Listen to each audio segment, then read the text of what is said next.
Happy Cafe Church. Hope you're having a nice time. We're in San Francisco and we're sitting on the balcony, and if we could show you, over there would be the Golden Bridge, and behind us is a fantastic view of San Francisco, but it's a bit hazy. It wasn't yesterday though, we saw it all clearly, didn't we? It was fantastic. It's really hard work, sabbaticals. You have to sit and have coffee, and the coffee is, not that Emily's had the coffee, but I've got a bit sky high on coffee because they give you constant... To watch her. In these cafes I keep refilling her mug. 4 cups later and Ruth is zinging. Even more than usual. Zinging in a relaxed way, obviously. So Emily, best bit so far? Probably we went on a long train journey in between Seattle and San Francisco, and just it was beautiful to see the change in the scenery, and it was also very luxurious, and we had complimentary champagne while sitting in the parlour car watching the world go by. It's how the other half live, and it was great. Yeah, I was going to say exactly Were the you? same. I was, yeah, because it was just amazing. It was amazing. It was these little bottles of champagne that we got, and I just sat there, and it was beautiful. And we went through these, we went up through the mountains, and there was snow, and the trees were fir-covered trees with little bits of snow on, and it was just fantastic, fantastic. And then yesterday, arriving in San Francisco, and those views, a friend of mine drove us down in Berkeley, and we stopped, and we just had these spectacular views of the whole of San Francisco and the Golden Bridge, and I couldn't quite believe it, really. But of course I'm here for a serious purpose. And I think someone's chopping the trees in the background if you hear a funny noise. Yeah, we might have to speak up. Sorry about that. I thought they'd finished chopping trees. I hope this can be heard now. So yes, the serious bit, we were visiting in Seattle, because we went to Seattle first in a very long, convoluted way, because we had delayed flights and all sorts of malarkey and no luggage for 2 days. But in Seattle, we were visiting the Church of the Apostles, which is an emerging church, and it was really interesting. It was really interesting. We stayed with a couple who've been involved for a while, who offer hospitality, and I mean, the background to it was started in 2002 by a woman called Karen Ward, and really, I mean, I got the sense that basically she started it in her home, and then in what was called the living room, which was a coffee shop. So she sort of ran a coffee shop for maybe 4 or 5 years, and it was in the coffee shop that they'd have the worship, and that would happen on a Saturday evening. Can you imagine going to Sunday worship on a Saturday evening, 5 o'clock? And then throughout the week they'd have bands and all sorts of things. And then from that they then moved into an old Lutheran church across the road, and they now have, they say on the website there are about 150 people linked, but there are about 30 on the Sunday. I don't know, what were the things that struck you with it? I liked the fact that it seemed very inclusive, very open. It wasn't so much telling you what you should be, how you should behave, the faith that you should try and fit, but it just seemed to meet people where they were. And also there was quite a blend of like a more traditional church and a more modern, kind of perhaps postmodern approach to looking at church, and it was very creative how that was done, really. The worship on the Sunday that we went to was really interesting. I mean, it was 5 o'clock on the Sunday afternoon, but there was this mix really of high church liturgy and really modern contemporary stuff. So visually there were lots of candles and sort of modern icons, and people processed, there was a processing in with the cross and the candle. When the gospel came in, they came in holding it really high, but they came in to a Teze Hallelujah, but you would never have known it was a Teze Hallelujah. You didn't even realise it was, did you? I was more interested in the drums that were rocking out at that point. I mean, Teze Hallelujah with 2 electric guitars and drums, and just amazing. So, the congregation were all sort of 20-somethings, and the music was fantastic, and it was this sort of mixture of really modern, really contemporary, but also really ancient in terms of sort of the communion and the Eucharist right at the heart, and this sort of symbolic stuff that was going on that really worked. And I kept feeling like this is sort of what we try to do at 10:15 and sometimes get and sometimes don't, and was just brilliant. I also like that bit. What was the bit they did after the sermon? Open space. Yeah, open space was about 10 minutes where you could kind of collect yourself in the middle of the service, and you could go, there was an upstairs chapel just to pray or light a candle, or there was something like an action that you could do which involved writing a prayer on a globe, or just kind of sitting quietly, or you just had the choice. Like no one was prescribing what you had to do in that time. And it was like a bit, it was just sort of space in the middle of the whole service to sort of respond to it, which I really liked. It was really good. I thought was really interesting was that it was led by a whole range of people, in terms of the sermon, which they didn't call a sermon, but it worked really well. It went really fluidly from different people doing different stuff. The only thing that the current minister, and they haven't got a minister full time at the moment, they've got someone standing in, did was the communion. And he had a little Madonna-style microphone that I thought Charles would have been so jealous of. I asked him about it afterwards. It was a really unobtrusive little gold one that came round.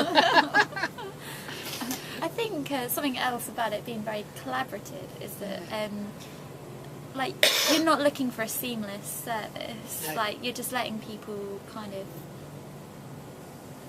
offer their act of worship to God in whatever way that might be, and it doesn't have to be perfect, but it's just allowing all the community to be involved, and then people feel a sense of belonging, I think, because you're able to be a part of that community in a very real way. I think you're right, and I think there was that sense of people belonging. I think what interested me though, as somebody who sort of leads worship, is as I watched it all, I thought this is really, this has a real sense of informality in a sense that's just happening. But I'm also thinking this isn't just happening. Yeah, you know what I mean? absolutely. I'm thinking to get this looking as smooth and as informal and as relaxed and everybody involved, there must be a lot of planning behind that. And I was, one of the things I was really interested in was I spoke to the person who was doing the music, because the music was fantastic. I mean, it was just really, really good. And I thought, how that held the whole thing together, I felt. This use of sort of really, really contemporary stuff, but it wasn't worship songs, it was a sort of rewriting of some ancient stuff and some Tezo stuff and all sorts of things. It was quite folky. It was folky and funky and, it was whole mix. And then chatting to her, I discovered that in fact, right from the beginning, from when they'd been in this cafe and living room, they had employed her to be the music director for 20 hours a week. So there'd been this sort of, the churches had this creative vision, along with Karen, the pastor, who isn't there anymore, but had been really the visionary in it all. But they'd also put money in. It didn't actually, from the outside, and when I've read about Coty, you have this sense, it just happened, this amazing creative thing. But it happened because there was financial investment. And that actually they have somebody who for 20 hours a week is paid to coordinate the music, to write really creative music. And I chatted with her afterwards and said, well, how does the worship come about? Because, it was really good and it was really creative and all this involvement. And they have, again, quite fluid but structured, this, they call it a liturgy guild, but it would be like a worship planning group that we'd have, that you can just join for a season. And then people, say, I'll take I'll preach that week, or I'll do that this week. A bit like late service planning in some ways, Yeah. But with somebody she's paid to do this fantastic music. And that, I suppose that really struck me. And I don't mean that at all in a negative way, but that sometimes I think we look at these really interesting, really good things that are happening, and we don't always recognise that they, as well as the vision and the sort of vision for it all, there's been financial commitment to it. Yeah. And that, not saying that really can underpin and make it all happen. I suppose really did strike me. But I think also you were saying about that openness. A lot of the people, when I was talking to people saying, why were you involved? How did you get involved? There was definitely the sense that people felt this was a place that didn't judge them, that they could be who they were. And I think there were quite a few people who had fallen out from the church. And in a way it was their way back in. How much it reached people who had no church contact, I'm not sure. Yeah, I'm not sure. No, I wasn't. But then they're looking to address that, aren't they? They're setting up a cafe that's going to be open all the time for people in the community to come and get a good quality cup of coffee. They prided themselves in that. Seattle, beginning of Starbucks, that's where it came from. Has to be good coffee. And like to have good quality, wholesome food, and that's been a vision of, I guess, a way to include people in the community. And the community is very much about eating healthily, organic, like lots of vegetarians, and so it's really reaching that group of people in that way. Yeah, absolutely. And they had community houses as well, and there was the relationships were also at the heart of it. I think the sense that this was a community of people who were friends and had really good relationships with each other. And you sense that it's getting louder and louder, the cutting. Sorry about that. I'll talk louder and louder. You sensed it in the beginning when they had the service at 5 o'clock on a Saturday, which I thought, Saturday? Yeah. Blimey, how would anybody come? But of course, they all came because, they hung out at the coffee shop and they'd come for the 5 o'clock service, whatever they called it, and then they'd all hang out and have coffee together and go out clubbing afterwards. And it was part of. Okay, we'll keep going for another 5 minutes. It was part of the whole, the whole social thing, that it was about these relationships.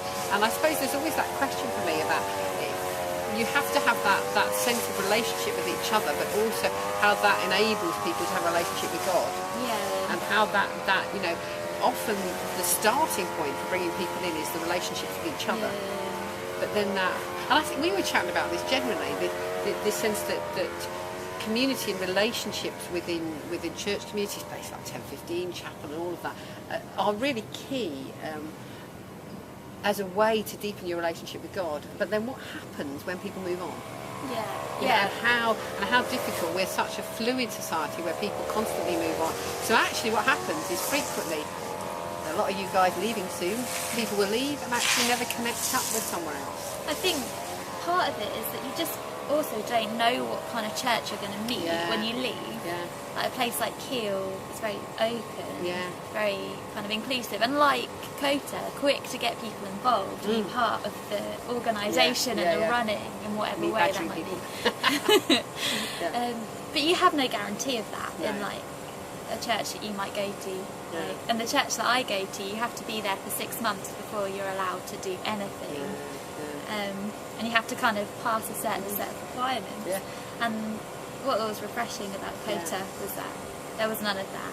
Like they just, people could be themselves and were welcomed for that. Really. And I suppose I reflected on the way that we need to, as churches, one of the things is enabling people to feel part of the community very quickly.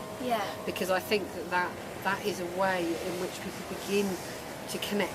And then in that beginning to connect, then there obviously has to be more depth than just this being a group of friends. There's going to be more depth to it, and a sense that this is really about how we follow Jesus and how we live that out. I think the place we're going to this weekend in San Francisco, I think it's going to be really interesting and quite different. But very very much about community. This is an intentional community of Christians living in 4 different houses in a particular area of San Francisco, and they've been doing it for 20 years, I think the website was saying. And their vision is that as Christians we are called to commit to each other in a very deep and profound way that's about our prayer life and our worship and our commitment of sharing goods together, of sharing the cars together, and how we live as a witness in that area. And